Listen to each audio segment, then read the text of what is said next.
नमस्कार दोस्तों, सबसे पहले हम आपको कांग्रेचुलेट करना चाहेंगे कि आप संस्कृत सीखने के लिए इंटरेस्टेड हैं। शायद आप यकीन ना करें, पर सिर्फ सीखने के लिए इंटरेस्टेड होना ही आपको 80% लोगों से आगे ले जाता है।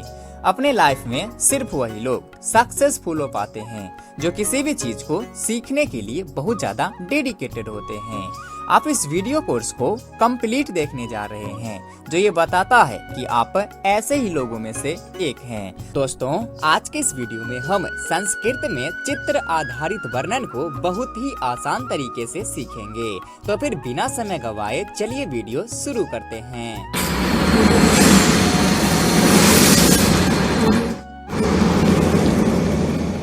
दोस्तों, हमें ज्यादा कुछ नहीं करना है, बस इस चित्र में जो कुछ भी दिख रहा है इसे वाक्य में बदलकर संस्कृत में लिख देना है। जैसे यहाँ लिखा है अत्र मेलायाः दृश्यम अस्ति। अब यहाँ अत्र अव्यय शब्द है जिसका अर्थ होता है यहाँ।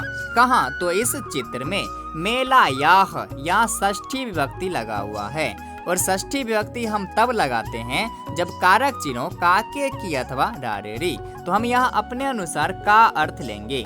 मेला के साथ हम का कारक चिन्ह जोड़ेंगे तो क्या हो जाएगा? मेला का। दृश्यम यानी कि दृश्य है मतलब अस्ति मतलब है, तो पूरा अर्थ क्या हो जाएगा? यहाँ मेला का दृश्य है, यहाँ मेला का दृश्य है। अत्र मेलायाः दृश्यम अस्ति। इसी प्रकार से अत्र एका झुल्लिका अस्ति। अत्र यानी कि यहाँ इस चित्र में एका झुल्लिका। एका दोस्तों, एक शब्द एक के लिए हम संस्कृत में एकः, एका तथा एकम शब्द का प्रयोग करते हैं। यदि पुल्लिंग के लिए प्रयोग करना हो तो हम एका शब्द का प्रयोग करते हैं, और यदि स्त्रीलिंग के लिए प्रयोग करना हो तो हम एका शब्द का प्रयोग करते हैं, और यदि नपुंसक लिंग के लिए प्रयोग करना हो तो हम एकम शब्द का प्रयोग करते हैं। यहाँ झुल्लिका है जो कि स्त्रीलिंग है, तो इसके लिए हम एका शब्द का प्रयोग करेंगे। एका झुल्लिका, एक झूला है। अस्ति, अस्ति मतलब है, तो क्या हो जाएगा? यहाँ एक झूला है। चलिए आगे कहता है बालाः क्रीडनकम पश्यन्ति। बच्चे खेल देख रहे हैं। बालाः बच्चे, क्रीडनकम खेल, पश्यन्ति बहुवचन में, क्योंकि बालाः बहुवचन में बच्चे भी है। जब क्रियाकर्ता बहुवचन में हो तो क्रिया भी हम बहुवचन में ही लिखेंगे। अगर यहाँ एक वचन में रहता तो हम पश्यति लिखते, यदि द्विवचन में रहता तो पश्यतः लिखते, लेकिन यहाँ बहुवचन में है तो हम पश्यन्ति लिखेंगे बहुवचन में। चलिए इसी प्रकार से आगे है फिर चत्वारः बालकाः परस्परम वार्तालापम कुर्वन्ति। यहाँ चार बालक परस्पर आपस में बातचीत कर रहे हैं, तो चत्वारः बालकाः, चार बहुवचन में। जब दो से अधिक हो तो बहुवचन में हो जाता है, यहाँ तो चार है तो बहुवचन में है। चत्वारः बालकाः, जब बहुवचन में हो गया तो बालका बालकौ बालकाः। चत्वारः बालकाः परस्परम आपस में वार्तालापम बातचीत कुर्वन्ति करते हैं। यहाँ बहुवचन में हो गया चार बालक, तो क्रिया भी बहुवचन में लिखेंगे कुर्वन्ति। फिर आगे कहता है मेलायाम अनेके जनाः दोलायाम दोलयन्ति। मेलायाम, याम लगा हुआ है लतायाम, यानी कि सप्तमी का एक वचन लगा हुआ है मेलायाम, और सप्तमी का कारक चिन्ह क्या होता है? में या फिर पर। तो हम मेला के साथ में कारक चिन्ह लेंगे तो क्या हो जाएगा? मेला में अनेके जनाः, अनेकों लोग, दोलायाम झूला, दोलयन्ति झूलते हैं। अनेके जना, अनेकों लोग बहुवचन में है तो दोलयन्ति। इसी प्रकार से आगे भी समझिए। इस चित्र को देखिए, कहता है अत्र सागर तटस्य दृश्यम अस्ति। अत्र यानी कि यहाँ अव्यय शब्द है। सागर तटस्य, सागर के तट का अस्य कारक चिन्ह लगा हुआ है। जिस प्रकार से बालकस्य रामस्य, इसी प्रकार से सागर तटस्य। और षष्ठी का कारक चिन्ह क्या होता है? षष्ठी विभक्ति का काके की अथवा डारेरी। तो हम यहाँ का अर्थ लेंगे। सागर तट का दृश्यम, दृश्य अस्ति यानी कि है, यहाँ सागर तट का दृश्य है।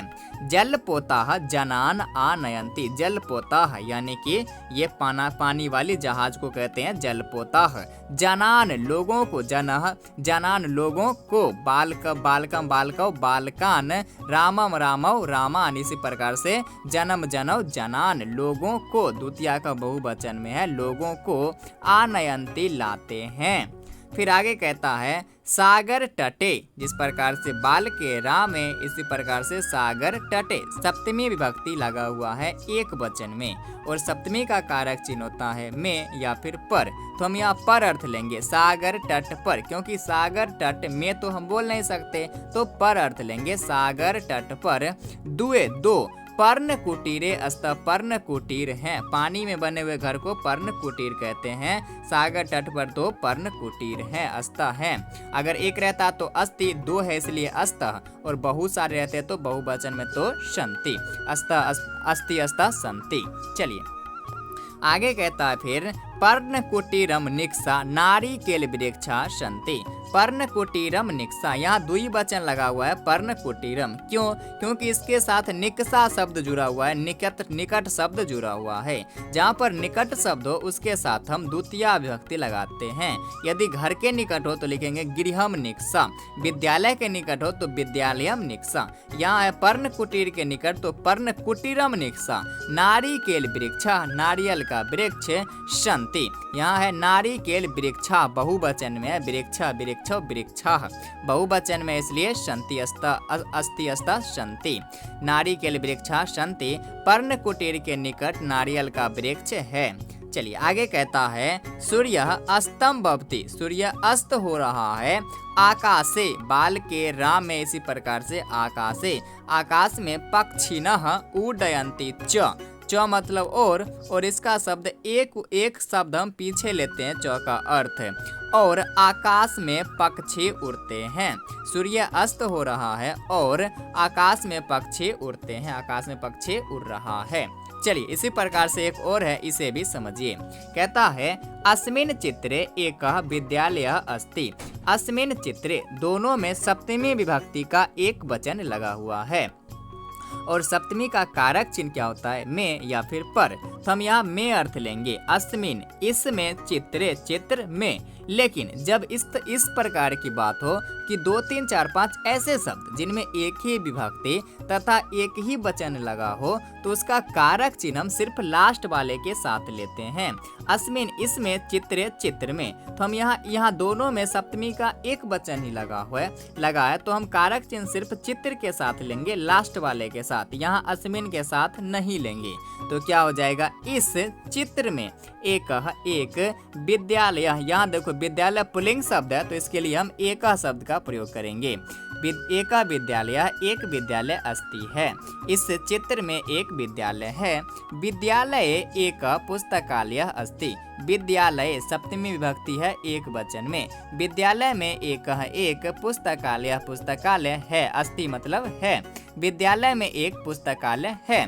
फिर कहता है तत्र बालकाः पुस्तकानि पठन्ति, तत्र यानी कि वहाँ, ये अव्यय शब्द है, तत्र वहाँ, कहाँ तो पुस्तकालय में, बालकाः बच्चे लोग, पुस्तकानि पुस्तकों को, पठन्ति बालकाः बहुवचन में है इसलिए पठन्ति।